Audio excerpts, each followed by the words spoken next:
everybody, నేను మీ English teacher. Welcome back to our channel. I hope everyone is doing well. ఈ రోజు కూడా మీ అందరి కోసం మరొక యూస్ఫుల్ వీడియో. ఈ వీడియోలో కిడ్స్కి సంబంధించిన సెంటెన్సెస్ ఉండబోతున్నాయి. ఇంట్లో పిల్లలు ఉన్నప్పుడు ఉదయం నుంచి రాత్రి వరకు ఏదో ఒకటి మాట్లాడుతూనే ఉంటారు కదా. సో పిల్లలతో మాట్లాడుతూ ఉండే సెంటెన్సెస్ని ఇంగ్లీష్లో ఈజీగా ఏ విధంగా చెప్పాలో క్లియర్గా కొన్ని ఎగ్జాంపుల్స్తో ఇప్పుడైతే ఈ వీడియోలో చూసేద్దాం. సో మీరైతే వీడియోని చివరి వరకు చూడడానికి ట్రై చేయండి. వీడియో కనుక యూస్ఫుల్గా అనిపిస్తే మర్చిపోకుండా ఒక లైక్ చేయండి. మీరు చేసే ఈ చిన్న లైక్ ద్వారా ఈ వీడియో మరికొంతమందికి రీచ్ అవుతుంది. So please like this video and also subscribe to English teacher for more such videos.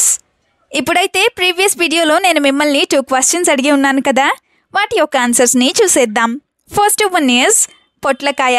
పొట్లకాయని మనం ఇంగ్లీష్లో స్నేక్ గార్డ్ అని చెప్తాం. Now the second question is నువ్వు ఈ జాబ్లో ఎప్పుడు జాయిన్ అయ్యావు లేదా ఎప్పుడు చేరావు? ఈ సెంటెన్స్ని ఇంగ్లీష్లో when did you join this job ఈ విధంగా అడుగుతాం. ఇప్పుడైతే ఈ వీడియోలో మీకోసం 2 క్వశ్చన్స్ అయితే ఉంటాయి కదా. వాటిలో ఫస్ట్ వన్ ఈజ్ జిత్తుల మారి. ఎవరైనా మన ముందు బాగా ఉంటూ మన వెనకాల మన గోతులు తీస్తూ ఉన్నప్పుడు ఈ పదాన్ని వాడుతూ ఉంటారు కదా. అయితే ఈ జిత్తుల మారిని ఇంగ్లీష్లో ఏ విధంగా చెప్తాం? What do we call this in English? Let me know in the comments. ఇప్పుడు మీకోసం సెకండ్ క్వశ్చన్. నీకు దాని గురించి ఏమైనా తెలుసా? ఈ సెంటెన్స్ని మీరు ఇంగ్లీష్లో ఎలా అడుగుతారో తప్పకుండా కామెంట్ సెక్షన్లో కామెంట్ చేసి నాకు తెలియచేయండి. ఇదే విధంగా మీ సపోర్ట్ని ఎప్పుడు మీ లైక్స్ అండ్ కామెంట్స్ ద్వారా తెలియచేస్తూనే ఉండండి. ఇప్పుడైతే లేట్ చేయకుండా మన వీడియోని స్టార్ట్ చేసేద్దాం. Let's get started. First sentence of this video is నువ్వు ఎవరితో వెళ్ళావు? పిల్లలు చెప్పకుండా ఎక్కడికైనా వెళ్ళినప్పుడు ఇలా అడుగుతూ ఉంటారు కదా. సో దీన్ని ఇంగ్లీష్లో who did you go with ఈ విధంగా అడుగుతాం. ఈ సెంటెన్స్కి సంబంధించిన సెంటెన్సెస్ని ఇప్పుడు చూద్దాం. First one is who did you go out with without telling me. Who did you go out with without telling me అంటే నువ్వు నాకు చెప్పకుండా ఎవరితో బయటకు వెళ్ళావు అని. వితౌట్ టెల్లింగ్ మీ అంటే నాకు చెప్పకుండా అని. Another example of this sentence is if you go out like this without telling me, I will be very upset. If you go out like this without telling me, I will be very upset. అంటే నువ్వు గనక ఇలా నాకు చెప్పకుండా బయటికి వెళ్ళినట్లయితే నాకు చాలా బాధ కలుగుతుంది లేదా నేను అప్సెట్ అవుతాను అని. సెంటెన్స్ నెంబర్ 2 is అలా అరిస్తే గొంతు నొప్పి వస్తుంది. పిల్లలు బాగా గట్టిగా అరుస్తూ ఉన్నప్పుడు ఇలా చెప్తూ ఉంటారు కదా. అయితే దీన్ని ఇంగ్లీష్లో if you scream like that you will get a sore throat. If you scream like that you will get a sore throat or if you scream like that your throat will hurt ఇలా కూడా చెప్పచ్చు. Now the first example of this sentence is why did you shout so loudly for no reason. Why did you shout so loudly for no reason అంటే నువ్వు కారణం లేకుండా ఇంత గట్టిగా ఎందుకు అరిచావు అని. Another example is why did you yell at your sister for such a small thing? Why did you yell at your sister for such a small thing? Why did you yell or why did you scream or why did you shout at your sister for such a small thing? అంటే నువ్వు ఇంత చిన్న విషయానికి లేదా ఇంత చిన్నదానికి మీ చెల్లి మీద లేదా మీ అక్క మీద ఎందుకు ఇంత గట్టిగా అరిచావు అని. సెంటెన్స్ నెంబర్ 3 ఈజ్ బయటికి వెళ్తున్నాను ఎవరిని విసిగించకు లేదా నేను బయటకు వెళ్తున్నాను నువ్వు ఎవరిని విసిగించకు. బయటకు వెళ్ళినప్పుడు పిల్లలకి ఇలా చెప్తూ ఉంటారు కదా. సో దీన్ని ఇంగ్లీష్లో I am going out don't piss anyone off. I am going out you don't piss anyone off ఈ విధంగా చెప్తాం. Now the first example of this sentence is I will be out for an hour so you should be quiet and don't make a fuss. I will be out for an hour, so you should be quiet and don't make a fuss.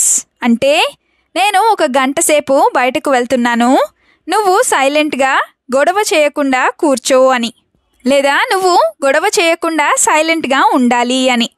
Another example is if you don't make a fuss at home, I will go out. If you don't make a fuss at home, I will go out. అంటే నువ్వు ఇంట్లో అల్లరి చేయకుండా ఉన్నట్లయితే నేను బయటకు వెళ్తాను అని. సెంటెన్స్ నెంబర్ 4 ఈజ్ నీకు బోర్ కొడితే టీవీ చూడు లేదా నీకు బోర్గా అనిపిస్తే టీవీ చూడు ఇలా కూడా చెప్తూ ఉంటారు కదా. సో దీన్ని ఇంగ్లీష్లో if you feel board watch TV or if you feel board you watch TV ఈ విధంగా చెప్తాం. ఫీలింగ్ బోర్డ్ అంటే బోర్గా ఫీల్ అవ్వడం అని. For example, both of you don't hit each other at all, watch TV silently. Both of you don't hit each other at all, watch TV silently అంటే మీ ఇద్దరు ఒకరినొకరు అస్సలు కొట్టుకోవద్దు, సైలెంట్గా టీవీ చూడండి అని. Another example is, if you feel bored take out your books and start painting. Or if you feel bored take out your books and draw a picture అంటే నీకు బోర్గా అనిపిస్తే నువ్వు నీ పుస్తకాలను తీసి ఒక బొమ్మ గీయి అని. సెంటెన్స్ నెంబర్ 5 ఈజ్, నువ్వు కూరగాయలన్నీ తినాలి. పిల్లలందరూ అన్ని కూరగాయలు తినరు కదా, సో దీన్ని ఇంగ్లీష్లో you should eat all the vegetables, you should eat all the vegetables ఈ విధంగా చెప్తాం. దీనికి సంబంధించిన ఎగ్జాంపుల్స్ని చూద్దాం. First one is, you have to finish all the curry I have given you, otherwise I will beat you. Or you have to finish all the curry I have given you, otherwise I will hit you అంటే నేను నీకు పెట్టిన కూరంతా నువ్వు తినాల్సిందే లేదా పూర్తి చేయాల్సిందే, లేకపోతే నేను నిన్ను కొడతాను అని. ఇంకొక example, since you stopped eating curry you have to eat it from today. Since you stopped eating curry you have to eat it from today అంటే నువ్వు కూర తినడం మానేశావు, అందుకే నువ్వు ఈ రోజు నుంచి కూర తినాల్సిందే అని.